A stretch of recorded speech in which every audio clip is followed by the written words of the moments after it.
अस्सलाम वालेकुम everyone, welcome back to my channel. मेरा नाम सैयद अली दानिश। तो दोस्तों, आज का जो इंटरव्यू है, जो पॉडकास्ट है, वो है मोहतरमा ज़ाहिदा हिना के साथ, जो बहुत ही नामी गिरामी कॉलमिस्ट और अफसाना निगार हैं। ज़ाहिदा हिना जो हैं वो मेरी खाला भी हैं, और इस वक्त मैं कराची में मौजूद हूँ, और मैंने सोचा कि इस मौके का फ़ायदा उठाया जाए और उनसे कुछ मज़े मज़े की गुफ्तगू की जाए। तो चलें, आज का जो पॉडकास्ट है वो देखते हैं ज़ाहिदा हिना साहिबा के साथ। और आगे बढ़ने से पहले एक रिक्वेस्ट है कि अगर आपने अभी तक मेरे चैनल को सब्सक्राइब नहीं किया तो please do subscribe my channel. तो चलें, आज का इंटरव्यू का आगाज़ करते हैं। तो मेरे साथ इस वक्त मौजूद हैं ज़ाहिदा हिना, जिनको मैं अपी बोलता हूँ, और इनसे हम आज कुछ मज़े की गुफ्तगू करते हैं और इनसे पूछते हैं कि इन्होंने अपने इस कॉलम का और अफसानों का जो सफ़र था वो कहाँ से शुरू किया। तो सबसे पहले तो अपी, बहुत बहुत शुक्रिया आपको मुझे टाइम देने के लिए। और आप मुझे ये बताएं कि आपका जो ये सफ़र था ये कहाँ से शुरू हुआ, किस एज में शुरू हुआ। मुझे ये पता है कि आपने बहुत अर्ली एज से लिखना शुरू कर दिया था, आपकी इंटरेस्ट था।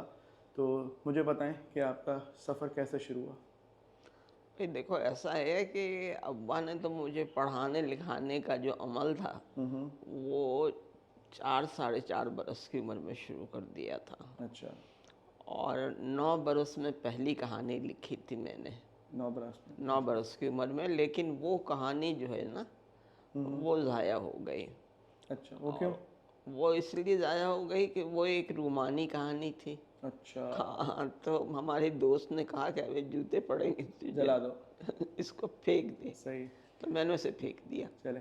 अच्छा, आपने 4 साल से लिखना शुरू किया अपी? नहीं, उस 4 साल की उम्र से पढ़ना शुरू पढ़ना किया। शुरू किया। चलें, उसके उसके उससे पहले मैं थोड़ा सा और बैक में जाऊंगा। आप ये बताएं कि आपकी पैदाइश कहाँ हुई थी?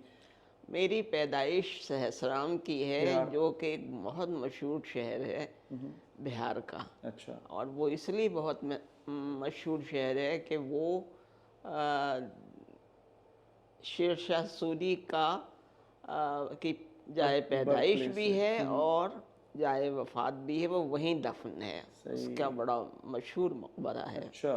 हाँ। सही। तो तो फिर आपकी वहाँ पैदाइश हुई, और फिर आप किस सन में पाकिस्तान आई?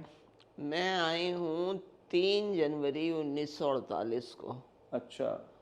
और ज़ाहिर में मुझे कुछ नहीं याद है। सही है, लेकिन आप पाकिस्तान पार्टीशन से पहले ही आ गई थी? नहीं नहीं, पार्टीशन के फ़ौरन बाद आई हूँ। 48 में आई हैं आप? हाँ, 1948 ओके, में 40। आई हूँ, ओके, जबकि सही मेरी सही। पैदाइश 1946 की है। अच्छा अच्छा अच्छा अच्छा, सही सही सही। चले, फिर आप यहाँ आ गई और फिर आपने अपनी तालीम का आगाज़ किया, और फिर आपने पहला जो लिखना पढ़ना शुरू किया वो 4 साल की उम्र में शुरू किया, हाँ, ऐसे? 4 सवा 4 साल की उम्र में। सही। और उसके बाद फिर आपने अपनी इनिशियल तालीम का कहाँ से इनिशियल तालीम देखो, आपने कहाँ से ली? मैं तुम्हें बताऊँ, उस ज़माने में एक चीज़ होती थी जिसको होम स्कूलिंग कहते थे। अब सही। तो मेरी तो होम स्कूलिंग हुई, और उसकी एक वजह ये थी कि हमारे इर्द गिर्द जो हमारे रिश्तेदार थे उनके बच्चे बहुत अच्छे स्कूलों में पढ़ रहे थे, कॉन्वेंट स्कूलों में पढ़ रहे थे। सही। हमारे वालिद की वो नहीं थी, सकत नहीं थी कि वो उनको मुझे भी उन स्कूलों में पढ़ाते। लेकिन उसके बावजूद ये है कि उन्होंने उन्होंने नहीं, बल्कि हमारी अम्मी की एक चची थी। अच्छा। उन्होंने कहा कि भाई, तुम्हारी इतनी ज़्यादा उम्र हो गई है और इसको जो तुम पढ़ा रहे हो, वो अगर ये नौकरी ढूंढने निकलेगी तो इसको कोई मुलाजमत नहीं देगा, इसलिए इसको स्कूल में डालो। अच्छा। तो अब्बा ने बहुत ही रोते पीटते इजाज़त दे दी कि मुझे स्कूल में डाला जाए। अब जब स्कूल में डाला गया तो वो था मदरसतुल बिनात, जुबली सनमा के पास। करीब। हाँ, लेकिन वो बहुत ही कुलाउजियों का स्कूल था। अच्छा। मुझे नहीं पसंद था। सही। तो मैं 2 साल में ही मैंने कान पकड़ लिए वहाँ और से। ये किस आपकी उस वक्त क्या एज होगी? मेरी उम्र इस वक्त थी कोई 9 बरस, अच्छा, 9 बरस। नौ सही है। दस बरस थी। सही है। तो मैं वहाँ से भाग निकली। अच्छा। भागने के लिए से मतलब ये नहीं है कि मैं मफरूर हो गई, हम्म। बल्कि ये है कि मैंने अपनी से कहा कि भाई ये तो बिल्कुल अच्छा स्कूल नहीं है, मैं सही। यहाँ नहीं पढ़ूंगी। सही। अच्छा, एक और बात मुझे मालूम चली थी अभी आपके बारे में कि आपका नाम जायदा हिना है, हम्म। लेकिन आपका नाम पहले कुछ, जब पैदाइश के वक्त आपका नाम कुछ और था। हाँ, अब्बा ने मेरा नाम फहमीदा लाला रुख रखा था। फहमीदा लाला रो। अच्छा, अब मैंने कहा कि भाई मैं लाला तो हूँ नहीं, हाँ। तो आप मेरा नाम फहमीदा काला रुख रख दें। अच्छा। बहुत नाराज़ हुए, कहने कि आप अभी से टांग अड़ाने लगी हैं हर मामले में। लेकिन खैर, उन्होंने फिर मेरा नाम बदला और मुझे उन्होंने ज़ायदा बानो कर दिया। जायदा बानो। ज़्यादा अच्छा। बानो कर दिया। वो सारे अपने हिसाब विसाब लगाया करते थे ना, तो मैंने कहा कि अच्छा भाई, आपने मेरा नाम ज़ाहिदा बानो कर लिया है, लेकिन वो भी इंतहाई कुलौज़ी नाम था। अच्छा। तो जब मैं दूसरे स्कूल में गई हूँ, हम्म। तो मैंने उसको जो है ना अपना नाम बदला और उनका अपना नाम जायदा ज़ाहिदा हैना हिना। कर लिया। अच्छा। उनको उसको की खबर भी नहीं हुई। और वो जो है ना, जब 9वीं क्लास में, बल्कि 8वीं क्लास में, जब मेरा नाम उनके सामने आया, यानी मेरे, यूँ समझो कि 8वीं क्लास में क्या उम्र होती है आदमी की, हम्म। तो उन्होंने जो देखा तो वो हैरान रह गए, क्योंकि उस पर जायदा हिना ज़ाहिदा लिखा था। बानो अबुल खैर था। अच्छा। उन्होंने कहा भाई ये आपने क्या फरमाया है। हाँ। तो मैंने कहा नहीं, मुझे भाई अपना नाम नहीं पसंद, तो मैंने बस जायदा हिना कर नाम लिया। बदल दिया है। सही। खैर, वो आहिस्ता आहिस्ता ये हुआ कि मेरा नाम जायदा हिना हो गया। ज़ाहिदा हिना हो गया। पहले तो ज़ाहिदा अबुल खैर हुआ, फिर उसके बाद ज़ाहिदा अबुल खैर के बाद ज़ाहिदा हिना हुआ, और उसके बाद से अब तक ज़ाहिदा हिना हूँ मैं। चले। अच्छा, आपको अभी याद है कि आपका, आपकी मतलब आप लिख तो काफ़ी अर्से से रही हैं, आपने बताया शुरू से, प्रोफेशनली आपका जो किसी जरीदे में या किसी अखबार में जो आपका सबसे पहला कोई आर्टिकल या कोई अफसाना या कोई कि आपकी मतलब तहरीर शाया हुई हो, वो कौन सा था और वो किस किस अखबार में था और किस हाँ, सन में मैं था? तुम्हें बताऊं कि ऐसा है कि मेरा जो पहली तहरीर थी, हम्म। वो मेरी छपी रोज़नामा अंजाम में। अंजाम। अच्छा। हाँ, और वो किसी अखबार के बारे में थी, यानी किसी कदीम अखबार के बारे में थी, तो वो थी। और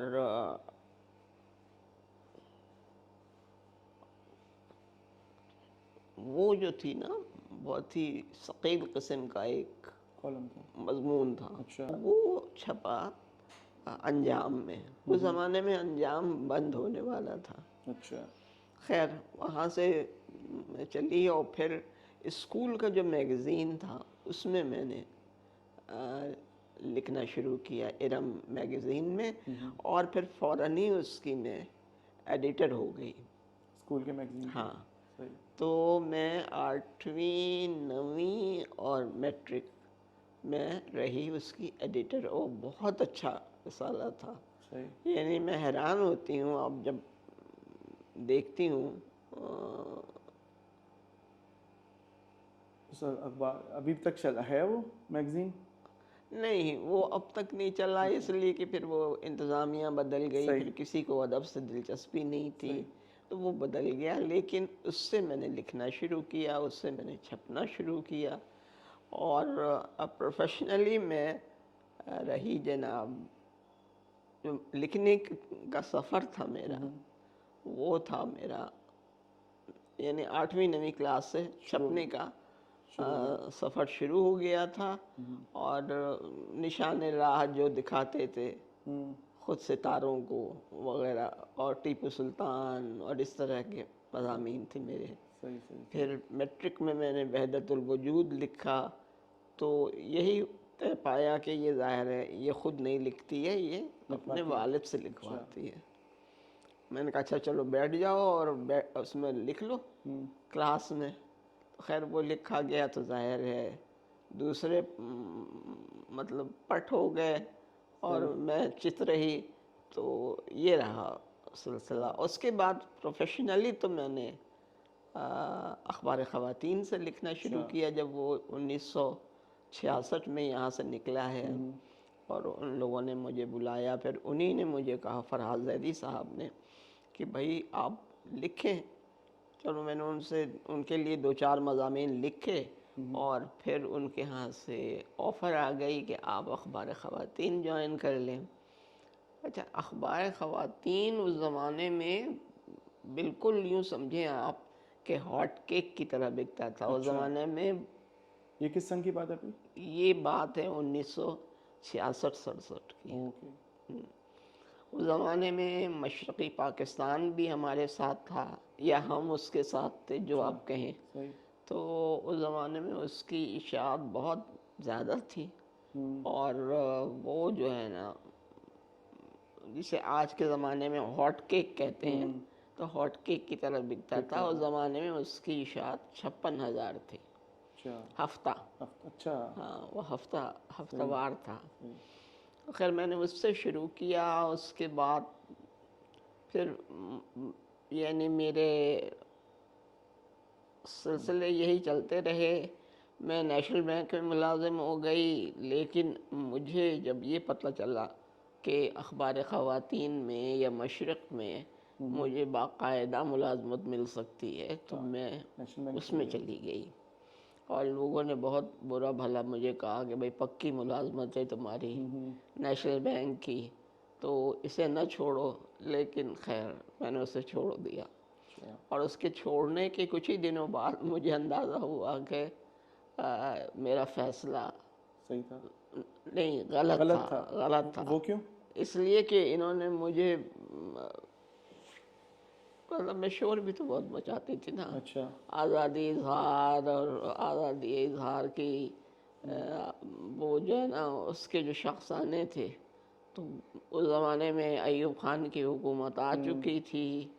तो उसकी वजह से ना मुझे बड़े मसाइल हुए। अच्छा, तो मेरी वहाँ की मुलाजमत ख़त्म हो गई। हुँ, फिर मैंने इधर उधर ट्रांसलेशंस करने शुरू किए, सही। तर्जुमे करने शुरू किए।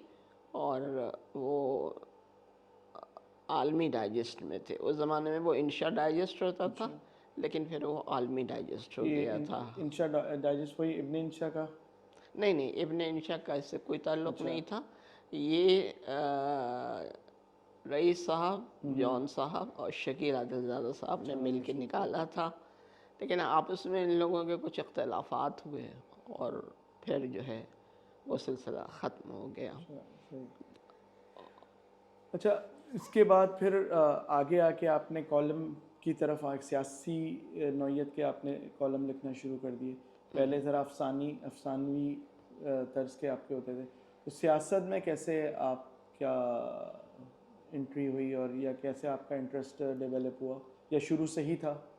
नहीं, शुरू से था। मैं दरअसल कॉलम लिखने वालों को बहुत अहम अफराद समझती थी। उस ज़माने में वो लोग होते भी बहुत अहम थे। और उस ज़माने के कौन कौन से भी बहुत नामी गिरामी कॉलमिस्ट होते थे भाई या जिनको आप इब्ने पढ़ते थे? इंशा थे, अच्छा, और हमारे वो थे नियाज़ फतेहपुरी थे, इब्राहिम जलीस थे।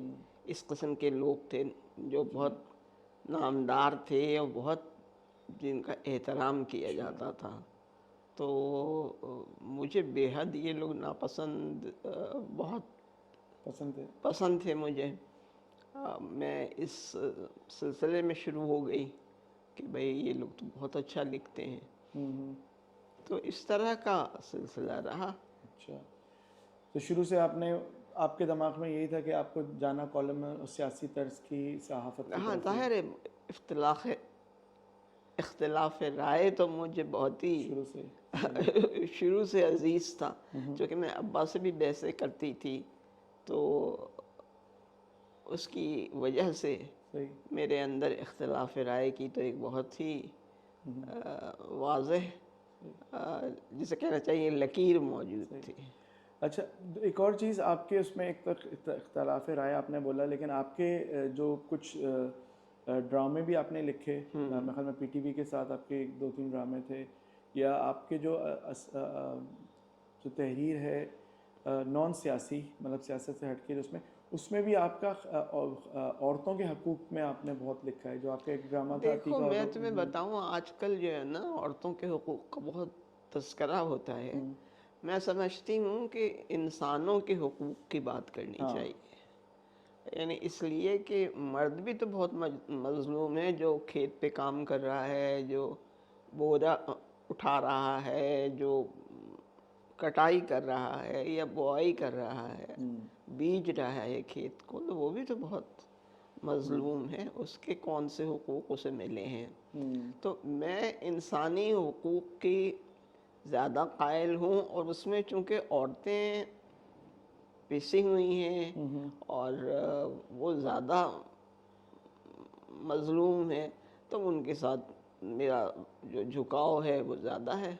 ये है सूरत अच्छा, हाल। मतलब आप सही है, मतलब इंसानी हकूक़ होने चाहिए, चाहे वो औरत हो, चाहे मर्द, उनको अपने पूरे हाँ, हकूक़ मिलने चाहिए, तो सबको सही है। हुकूक मिलने चाहिए। अच्छा, इसी रिसेंटली मतलब जैसे मैं बाहर होता हूँ, वहाँ पर अभी पिछले दिनों एक मुहिम चली थी, ब्लैक लाइफ मैटर।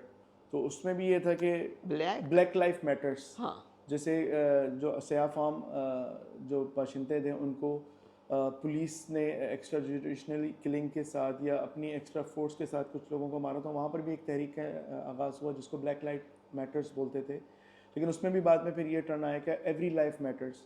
हाँ। तो उसमें भी पाकिस्तान में भी मैं जैसे वहाँ से मैं देखता रहता हूँ, पढ़ता रहता हूँ, यहाँ पर भी औरतों के हकूक़ के हिसाब से पिछले कुछ अरसे से औरत मार्च और इस तरह की चीज़ें, जिससे पॉजिटिव इफ़ेक्ट के बजाय नेगेटिव इफ़ेक्ट औरतों को मिलना शुरू हुआ, जिसमें उसमें मुतालबात ऐसे कुछ मुतालबात आते हैं कि जो मतलब बेसिक नीड्स नहीं है उसमें, मतलब मेरा मानना ऐसा है। तो आपको क्या लगता है, मतलब अगर ख़वातीन के भी हकूक़ हैं तो उनका हकूक़ ये नहीं है कि तालीम, आज़ादी राय और इस तरह की चीज़ें।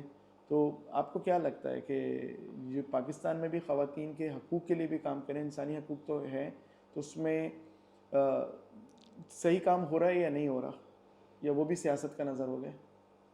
मेरा ये ख़्याल है कि वो भी ख़ासे दिनों से सियासत की नज़र हो। नज़र। औरतों की तालीम, लड़कियों की तालीम, उसकी तरफ कोई तवज्जो नहीं हुँ, है। हुँ।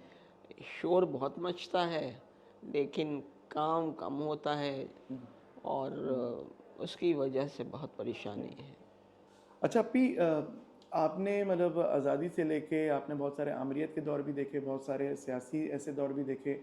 अ, आपको कौन-सा मतलब इन 70-75 सालों में कौन-सा ऐसा दौर था या कौन-सा ऐसा एरा था कि आपको सहाफ़त के लिहाज से और पाकिस्तान की तरक्की के लिहाज से वो एरा आपको दूसरे एरों से या दूसरे वक़्त से बेहतर लगा? वो कौन-सा ऐसा वक़्त था? किसका ऐसा भाई देखें, ऐसा है कि जमहूरियत जो है हुँ, वो इंसानों के लिए बेहतर साबित हुँ, हुँ, होती है। और पाकिस्तान में भी लोगों को यही हुआ कि भाई, अच्छा, भुट्टो साहब आए, भुट्टो साहब ने भी बहुत गलत हुँ, इक़दामात किए, जिसकी वजह से लोग नाराज़ हुए, लेकिन हुँ, उसके बावजूद वो वोट की ताकत से आए थे। हुँ, और काश कि उन्होंने वोट की इस ताकत को दुरुस्त तौर पे इस्तेमाल किया होता, हुँ, तो बहुत बेहतर होता। और इसी का नतीजा है कि उनको हुँ, हटाया गया, उनको फांसी दी गई, और उनके बाद उनकी जो जमात है हुँ, हुँ, वो वो हुँ, करती रही, जद्दोजहद करती रही, आज भी कर रही है। और उसके बाद कुछ दिनों के लिए वो आए, अ, नवाज शरीफ साहब नवाज आए, शरीफ। हुँ, तो उनसे उम्मीदें थी हमें हुँ, हुँ, कि भाई वो शायद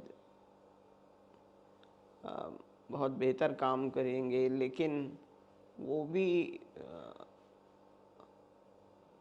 लोगों के लिए, आम लोगों के लिए उस तरह बेहतर नहीं साबित हुए। इसकी इसकी वजह क्या आपको लगती है? क्योंकि अगर मैं इंडिया को देखूँ, इंडिया में भी करप्शन बहुत है। इंडिया और मतलब पाकिस्तान और इंडिया एक साथ ही आज़ाद हुए, एक साथ जैसे मसले मसाइल थे, एक साथ जैसी सारी प्रॉब्लम्स थी और पॉपुलेशन भी एक ही जैसी थी। तो वो हमसे बहुत आगे निकल गए। मतलब एक ज़माना होता था कि हम पाकिस्तान और इंडिया को कंपेयर करते थे। एज़ अ अमेरिकन पाकिस्तानी, अब पाकिस्तान और इंडिया का कोई कंपैरिजन नहीं है। अब तो पाकिस्तान और बांग्लादेश का भी मेरे ख्याल में नहीं है, वो भी कोई बहुत कम आगे नहीं सही है। बात है। तो हमने ऐसे क्या गलतियां हमने की जो आपको लगती हैं और जो इंडिया में नहीं की? करप्शन तो वहाँ पर भी है। देखो करप्शन वहाँ पर भी है और उन्होंने वो भी एतराफ़ करते हैं कि भाई करप्शन है, हम्म। लेकिन उनके यहाँ कौम एक है, हम्म। हमारे यहाँ ऐसा नहीं है। हम जो है ना बिखरे हुए लोग हैं, बिखरी हुई हमारी सोच है, उसकी वजह से हम्म। अ, उस तरह लोग यकजा नहीं होते, लोग यकजा होके काम नहीं करते। तो ये है। और हिंदुस्तान में फिर भी एक जुड़ने का अमल है हम्म। जो कि हमारे यहाँ नहीं है, और अ, इसको हमें वो करना चाहिए। प्रमोट करना चाहिए, इसको शुरू करना चाहिए। हाँ, इसको हमें मानना चाहिए कि हमसे क्या गलतियाँ हुई हैं, क्योंकि गलतियों को माने बगैर आप सही नहीं कर आप सकते। अपना रास्ता तो नहीं सही कर सकते ना। और मेरे ख्याल में अभी भी हम उन गलतियों को दोहराए जा रहे हैं, अभी भी हमने सीखा नहीं है अभी या भी हम, रियलाइज़ भी नहीं किया कि ये गलती कर रहे हैं हम, मेरे हाँ, ख्याल में। ये गलती कर रहे हैं। तो ये मामलात हैं, और इन मामलात की वजह से हमारे जो मसाइल हैं वो बहुत पेचीदा हैं। अभी भी देखो ना, जो मुख्तलिफ मसले हैं, अभी भी जो मुख्तलिफ बातें हैं, उनसे तो हमें फ़ायदा नहीं, नुकसान हुआ है। अच्छा, उन्होंने, मैंने मिसाल के तौर पर अब जो उनके यहाँ हुकूमत है उससे बहुत वो हुआ है। इंतहा पसंदी। हाँ, इंडिया में उस तरह की बात नहीं रही है जो पहले थी। जो नेहरू पीरियड कहलाता है वो नहीं रहा है, उसके बावजूद वो फिर भी जुड़ के चल रहे हैं, आगे बढ़ रहे हैं। तो ये है। सही। अच्छा, आपको अगले 50 से 60 सालों में पाकिस्तान कहाँ नज़र आता है? इसी तरह हमने लड़ते मरते रहेंगे या आपको लगता है कि कुछ बेहतरी आ सकती है? क्योंकि इस वक्त पाकिस्तान की जो आबादी है उसमें मेरे ख्याल में 35 से 40% या 30 से 35% की जो पॉपुलेशन है वो यंग लोगों पर है। और आजकल पुराना जैसा दौर नहीं है कि आपको जो पढ़ा दिया गया है, दिखा दिया गया तो आप उस पर स्टिक रहते हैं। आजकल की जो यंग जनरेशन है उनके हाथ में ये फ़ोन है, कंप्यूटर्स हैं, तो उनका उनका दिमाग जो है वो आप उनको डिक्टेट नहीं कर सकते। तो आपको क्या लगता है कि ये जवान दिमागों के साथ, यंग ब्रेन्स के साथ पाकिस्तान अगले कुछ अरसे में कहाँ पहुंच सकता है? कुछ आपको उम्मीद है पॉजिटिव? भाई देखें, आपको उम्मीद तो अच्छे की ही रखनी चाहिए, लेकिन आसार नज़र नहीं आते। अच्छा। आसार नज़र नहीं आते क्योंकि हम इतने बटे हुए लोग हैं और इतने हम आ, परेशान हैं कि मैं नहीं समझती कई, यानी ये कहना बहुत आसान है कि नहीं नहीं बहुत अच्छा हो जाएगा, लेकिन कैसे हो जाएगा ये मेरी समझ में नहीं आता। उसकी वजह ये है कि जो लीडर्स हैं हमारे, वो मेरे ख़्याल में खुद गर्ज़ हैं। उनको आवाम की कोई ऐसी वो उनको अवाम से कोई दिलचस्पी नहीं है। जब तक लीडरशिप बेहतर नहीं होगी मुल्क के हालात बेहतर नहीं हो मुल्क के सकते। हालात बेहतर नहीं होंगे, और लीडरशिप उसी वक्त बेहतर होती है जब उसके दिल में अपने लोगों का दर्द हो। अपने लोगों का दर्द नहीं है, और हम हमेशा गलत लोगों के साथ चलते हैं, गलत लोगों के साथ, जिसे कहना चाहिए कि गलत अ, हम वो करते हैं। सेलेक्ट करते हैं, भरोसा गलत लोगों पे करते हैं। गलत लोगों को के साथ चलते हैं और गलत लोगों की नुमाइंदगी करने लगते हैं हम। अच्छा, सही सही सही। अच्छा, अब सियासत से हट के थोड़ा सा लिटरेचर की तरफ आते हैं। शायरों में और अदीब अदब में आप किसको शुरू से पढ़ती हुई आई हैं? कौन से ऐसे शायर थे या कौन से ऐसे अदीब थे? और जैसे बहुत सारे लिखने वाले थे, किनकी तहरीरें आपको ज़्यादा मुतासिर करती थी? मुझे तरक्की पसंद लिखने वालों की तहरीरें बहुत पसंद थी और हैं। हुँ, और जो वो हैं हमारे मुंशी प्रेमचंद से लेके और अभी हसन मंज़र तक जो हुँ, हुँ, हमारे लिखने वाले हैं, हुँ, उन्होंने बड़े कमाल काम किए हैं, बड़े कमाल अफ़साने लिखे, नावल लिखे। हुँ, हुँ, आ, तो प्रेमचंद से और अब हसन मंज़र तक हुँ, या शहनाज परवीन तक लोगों ने बहुत बहुत कमाल तहरीरें लिखी हैं। हुँ, हुँ, तो उसका हमें बहुत वो करना चाहिए, जिसे कहना चाहिए उसका बहुत एहतराम भी करना चाहिए और उसका बहुत, न्यू हाँ, जनरेशन में। उनको हमें बहुत बहुत पसंद तो खैर मैं नहीं कह सकती, इसलिए कि पसंद तो हर आदमी की अलग होती सही, है। लेकिन हमने तरक्की पसंदों को बहुत इग्नोर किया पीछे धकेल दिए, है, पीछे धकेल दिए या इग्नोर किया। पीछे धकेल दिया। सही, तो वो मुनासिब बात नहीं थी सही, सही, और उससे कोई क्या कहते हैं वो नहीं हो सकता था, सही। हमारा भला नहीं हो भला सकता नहीं हो था। सकता था, सही। अच्छा, इतने लंबे सफ़र में आपके साथ कौन-कौन से ऐसे नाम हैं, दोस्त हैं जिनके साथ आपने अच्छा वक़्त गुज़ारा? जो राइटर्स थे या कौन से ऐसे दोस्त हैं जिन्होंने ज़िंदगी में आपका बहुत अच्छा साथ दिया? नहीं, ऐसे दोस्त तो खैर बहुत से हैं, लेकिन सच्ची बात ये है कि वो जो है पाकिस्तान के अदीबों में भी एक अफरा तफरी तो आई। हुँ, एक तो इसलिए आई कि 1971 में जिस तरह पाकिस्तान दो लख्त हुआ और जिस तरह अदीब एक दूसरे से जुदा हुए, हुँ, हुँ, कुछ वहाँ रह गए, कुछ यहाँ आ गए। फिर हमारे यहाँ बहुत ही ज़्यादा चूहा दौड़ लगी। हुँ, रैट रेस ने हमें बहुत नुकसान। परेशान किया, बहुत उलझाया। हुँ, क्योंकि अब हमारे यहाँ जो वो है,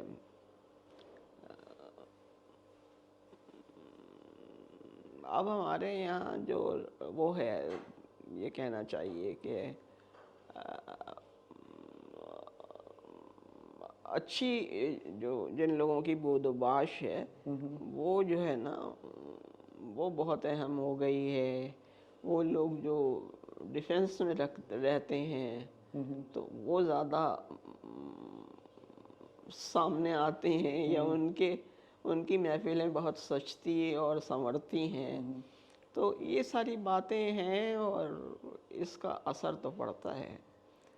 मैं अभी कुछ दिन पहले आईआई चुंदरी रोड गर्रा रोड पे गया था और वहाँ एक कैफ़े, पता नहीं आपका कभी जाना हुआ या नहीं हुआ, कैफ़े खैराबाद करके ईरानी कैफ़े है, कोने पे ही है।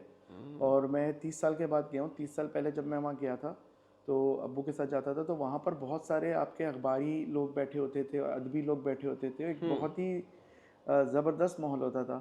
मैं भी गया, देख के बड़ा अफसोस हुआ कि बहुत इसका बड़ा बोसीदा हालात थे उस जगह के। तो अब उस तरह की टी शॉप्स और उस तरह की छोटी-छोटी जगहें भी नहीं होती कि जहाँ लोग बैठ के अपने ख़्यालों का गपशप करते गपशप थे, करते थे, ख्याल, ख़्यालों का इज़हार करते हाँ, थे। तो वो चीज़ भी मेरे ख़्याल में जो कम अब हुई कम है। हुई है। तो बिल्कुल लोग, कम हुई हाँ, है, जी तो ये हाँ। सारी चक्कर है। चलें। अच्छा, आपको वैसे तो अभी बहुत सारे अवार्ड्स मिले, मतलब लातादाद अवार्ड्स मिले। एक का मैं पूछूंगा, और एक कौन सा ऐसा अवार्ड है जिसके मिलने पे आपको मतलब बहुत ही खुशी और खुशी का एहसास हुआ था, या आप को लगा था कि हाँ ये एक ऐसी भाई, चीज़ है? एक तो ये है कि मुझे अभी अभी उनका इंतकाल हुआ है, आ, राहत सईद साहब का। हम्म, उन्होंने अंजुमन तरक्की पसंद मुसन्निफ़ीन की तरफ से मुझे life time achievement award award, दिया था, अच्छा। यानी बल्कि उनकी अंजुमन ने दिया था, अच्छा, उन्होंने नहीं दिया था, सही, उनकी अंजुमन ने दिया था और उसके चंद महीनों के अंदर वो ख़त्म हो गए। अच्छा। और उसके अलावा जो दूसरा अवार्ड मुझे मिला वो यूनाइटेड बैंक वालों ने दिया, वो भी लिटरेचर में लाइफ टाइम अवार्ड था। एक दिलचस्प बात ये थी कि 2006 में मुझे वो मिला, pride of performance pride of जो आपने परफॉर्मेंस मना मिला। कर दिया था। हाँ, हाँ। तो लेकिन मैंने उसे लेने से इनकार कर दिया। उसकी वजह ये थी कि वो मुशर्रफ साहब की हुकूमत ने दिया था, और मैं मुशर्रफ साहब की हुकूमत को इसलिए नापसंद करती थी कि वो, जमहूरी नीति। हाँ, वो आमिर की हुकूमत थी, तो मैंने वो नहीं लिया था, इनकार कर दिया था। बल्कि हम दो थे जिन्होंने इनकार किया। आ, मेरा ख्याल है एक नसीम ज़हरा थी और एक मैं थी सही। जिन्होंने इनकार किया था। फिर 2011 या 2012 में जब ये पीपल्स पार्टी की गवर्नमेंट आई, तो इन लोगों ने दोबारा मुझे वो अवार्ड दिया, तो फिर मैंने उसे ले लिया, इसलिए कि वो लोगों ने कहा भाई ये भी तो मतलब पीपल्स पार्टी की हूँ। मैंने कहा देखें, डेमोक्रेट। ये जमहूरी हुकूमत है, यानी इससे हमें 10 अख्तलाफात होंगे, लेकिन ये जमहूरी हुकूमत है, तो इससे लेना मैं गलत नहीं समझती। मतलब बदतरीन जमहूरियत भी अच्छी आमरीत से बेहतर होती है, जैसे जो हाँ, तो आपने हाँ, उस ये पर अमल किया। इस तरह की बातें की जाती हैं, हाँ सही सही। सही कह रहे हो। अच्छा, एक एक और अवार्ड जो आपको मिला था उसके बारे में मैं पूछूंगा, जो मुझे मतलब बहुत याद है, SAARC women of the year हाँ, अवार्ड, हाँ, वो जो जो है ना आपको मुझे इंडियन प्राइम हिंदुस्तान मिनिस्टर में, खातून जो थी उनसे हाँ, आपको हिंदुस्तान में जो मिला था उसके बारे में हिंदुस्तान, बताएं। हाँ, वो नहीं, प्राइम मिनिस्टर से नहीं मिला था, प्रेसिडेंट बल्कि, थी खातून जो। हाँ, तो वो अजीत कौर का वो था, इदारा था, सार्क लिटरेरी फाउंडेशन, उसने मुझे दिया था। मैं गई थी दिल्ली से लेने के लिए, और मज़े की बात यह है कि जिस वक्त वो अवार्ड दिया जा रहा था उसी वक्त इंडियन पार्लियामेंट पे हमला हुआ था। अच्छा। कहा यह जाता है कि वो पाकिस्तानियों ने किया था, इन्फिल्ट्रेटर्स ने। सही। क्या सच था क्या झूठ मुझे नहीं मालूम, लेकिन मैंने वो लिया था और उस पर मैं बहुत यानी खुश होती हूँ चलो। कि वो मुझे मिला हूँ। ठीक। अच्छा, अभी इसी चीज़ से एक और चीज़ मैं आपसे पूछूंगा, मतलब 80s में, मतलब पाकिस्तान इंडिया के हालात तो आज़ादी के एक साल बाद ही, पार्टीशन के एक साल बाद ही ख़राब हो गए थे, लेकिन 60s में, 70s में, 65 की वॉर है, 71 की वॉर है, उसके बाद भी 80s में पाकिस्तान और इंडिया का जो अदीब था, जो फ़नकार था, वो मिलना जुलना, वो जो ग्राउंड कनेक्शंस थे, जो रिलेशनशिप थे, वो ख़त्म नहीं हुए थे। लोग आते जाते थे, मिलते मिलाते थे अपने हाँ, कज़न बड़ी से, बड़ी कॉन्फ्रेंसें हुई हैं। उसमें होती थी। अब ऐसी चीज़ें देखने को नहीं मिलती, तो आपको क्या वजह है? उसकी वजह ये है कि बुनियादी तौर पर मोदी साहब ने जो रवैया इख्तियार किया है, उससे वहाँ के लोग भी नाराज़ हैं, यहाँ के लोग तो बहुत ही नाराज़ हैं। वो सहूलत ही नहीं है वीज़ा की, आने जाने की, कि जिस पे लोग आराम से आए जाएं, यानी उन्हें पहले कोई मसला नहीं होता था, हम जाते थे, रहते थे। एक मर्तबा तो मुझे मेरा ख्याल है एक साल में 4 मरतबा मैं गई थी, और मैं अब भी जाना चाहती हूँ, अब भी लोग बुलाते हैं, लेकिन उनको भी मालूम है कि भाई आने के बाद क्या मसाइल होंगे, और उनके लिए क्या मसाइल होंगे और हमारे लिए क्या मसाइल होंगे। तो ये है वजह। अच्छा, तो आपको लगता है कि जैसे जैसे बोला जाता था कि इंडिया एक सेकुलर मुल्क है, अब वो सेकुलरिज्म से हटके आ गए हैं, मतलब एक हिंदू स्टेट बोलें तो वो मेरे ख्याल में गलत नहीं होगा, तो आपको भी लगता है कि वो अब उस तरफ आ चुके हैं मोदी साहब के आने के बाद? हाँ, मोदी साहब के आने से फ़र्क बहुत पड़ा है, इसमें कोई शक नहीं है, और बस हम दुआ ही कर सकते हैं। चले। चले। आजकल के दौर में जो कॉलमिस्ट हैं या आजकल जो लिखने वाले हैं, नए लिखने वाले हैं, उनमें आप पढ़ती हैं किसी को? मैं बिल्कुल पढ़ती हूँ। कौन आपको ऐसा लगता है कि जो जिनकी लिखाई, जिनकी तहरीरें बहुत अच्छी हैं आजकल के जो नए ज़मानों में? अभी अभी वो वाली बात है कि तेल देखें और तेल की की धार धार देखें। देखें। अभी जो है ना, किसी ने अपना वो नहीं जमाया है, हुआ नहीं मनवाया। हाँ, अपना लोहा नहीं मनवाया है, लेकिन लोग लिख रहे हैं, बहुत अच्छा लिख रहे हैं, और मैं किसी को भी यानी किसी को भी वो नहीं कर सकती, पिन पॉइंट नहीं सिंगल कर आउट नहीं कर सकती कि सकती, ये सही। बहुत अच्छा लिख रहे लेकिन हैं। काम हो रहा है अच्छा। हाँ, यह काम हो रहा है इस तरह सही। का। इसलिए कि अब जो है ना, लोगों को ये अंदाज़ा हो गया है, कुछ लोगों को, कि शायद कॉलम लिख के ही अदब प्रोड्यूस होता है, लेकिन नहीं, कॉलम से नहीं होता। वो दिल में आपके क्या है वो झलक जाता है। हम्म, सही।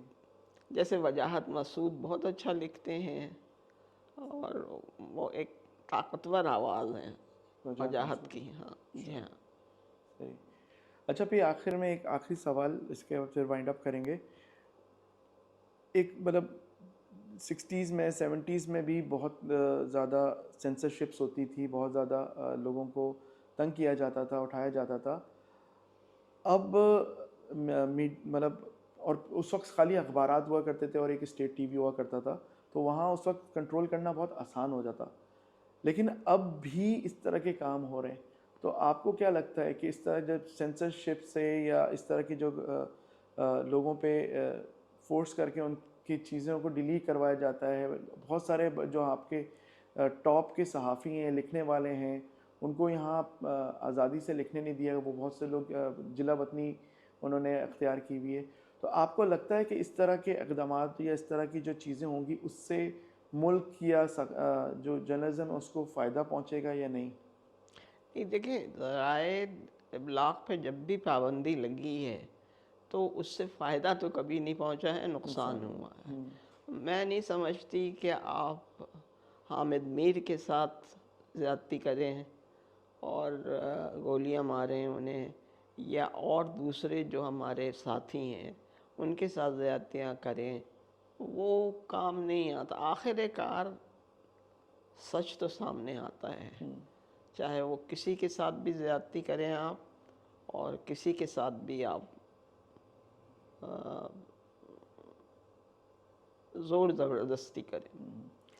लेकिन इसकी इसकी ये मतलब एज अ कॉम हम में बर्दाश्त नहीं है, क्योंकि मैं अमेरिका में होता हूँ। अमेरिका में आपका जो सिटिंग प्राइम मिनिस्टर होता है, या सॉरी प्रेसिडेंट होता है, लोग उसको भी खुल के तनकीद का निशाना बनाते हैं। और कभी कभार वो तनकीद मैंने जो देखी है वो इखलाक से मतलब इखलाक की जो सारी हदें होती हैं उनको भी पार कर सकते हैं, लेकिन उनको कुछ किया नहीं जाता, उनको कुछ बोला नहीं जाता। ये इनकी राय, अनटिल और अनलेस वो उनको थ्रेट करें उस तरह की चीज़ों, तो वो तो एक्सेप्टेबल नहीं है।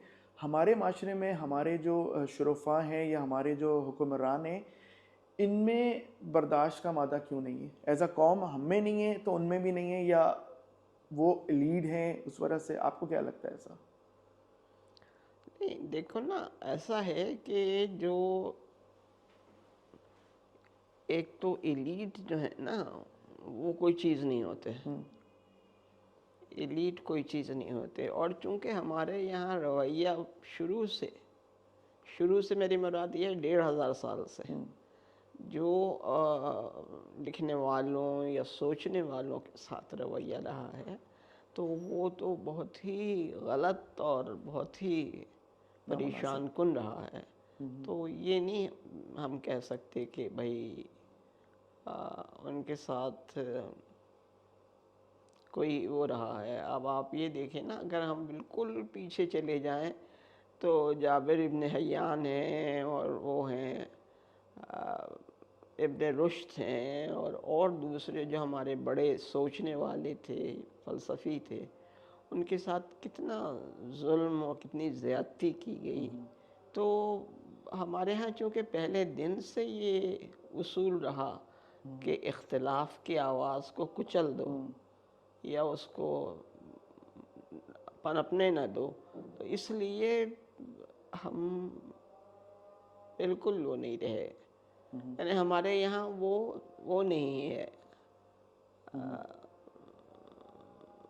रवैया नहीं है कि हम उसको वो बर्दाश्त का। करें, हम उसे बर्दाश्त करें।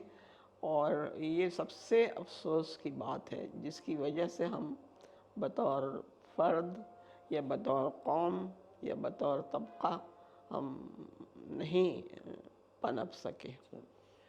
चले, अभी बहुत बहुत शुक्रिया आपके टाइम का। ख़त्म करने से पहले एक ऐसा कुछ लम्हा या ऐसी कोई ज़िंदगी का लम्हा कि जिस वक्त आप अभी भी सोचें तो आपको मतलब खुशी का एहसास हो, वो कोई ऐसा लम्हा, कौन सा ऐसा लम्हा था ज़िंदगी में कि इन 70-75 सालों में आपने, आपको अगर मैं अभी पूछूं तो आप उस वक्त को या उस लम्हे को दोहराएंगी, कौन सा ऐसा वक्त था? मुझे चूँकि मुझे पढ़ना बहुत अच्छा लगता है, हम्म। मुझे लिखना बहुत अच्छा लगता है, लेकिन सबसे ज़्यादा तो मुझे पढ़ना अच्छा लगता है। और उसके लिए मैं बहुत शुक्रगुज़ार हूँ वक्त की कि उसने मुझे पढ़ने की सहूलत दी, और उसने मुझे सोचने की सहूलत दी, और उन लोगों से मिलने की सहूलत दी कि जिनसे मिलने से आपका दिमाग रोशन होता है, या जिनसे बात करने से आपका दिमाग हम्म। रोशन होता है। हम्म। तो वो मतलब मेरे लिए बहुत खुशी का। अहम रहा। चलें, चलें, बहुत बहुत शुक्रिया आपके टाइम का। नहीं नहीं, तुम्हारा शुक्रिया मियाँ कि तुम आए, और मुझे इतनी खुशी हुई तुम्हें देख के, तुमसे मिल के, तुमसे बातें चलें, करके, चलें, कि तुमने कितनी ज़हनी तौर पर तरक्की की है। चलें, बहुत शुक्रिया। चलें, नहीं नहीं, खुश रहो तुम। चलें, थैंक यू।